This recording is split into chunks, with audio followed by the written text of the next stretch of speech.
Hello guys, I'm here again. In this video, I'm talking about my progress in English again. Obviously again.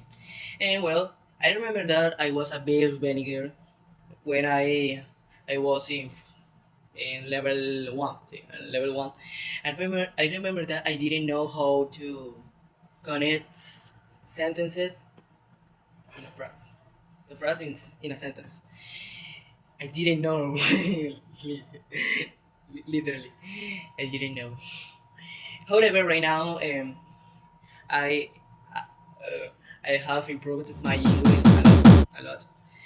My vocabulary is better than before. Really, so better, much better.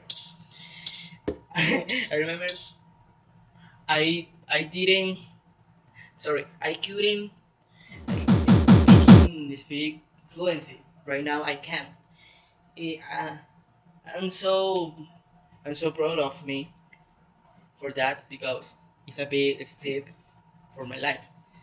So speak English is beautiful, incredible, amazing, very nice.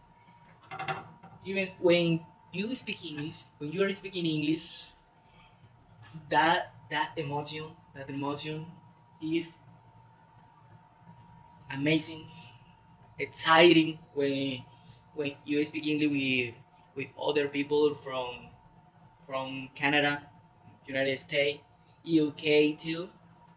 So if you are studying it right now, keep practicing. Keep practicing and don't give up. And blessing. Goodbye. Thank you for listening to me. For listening to me, sorry.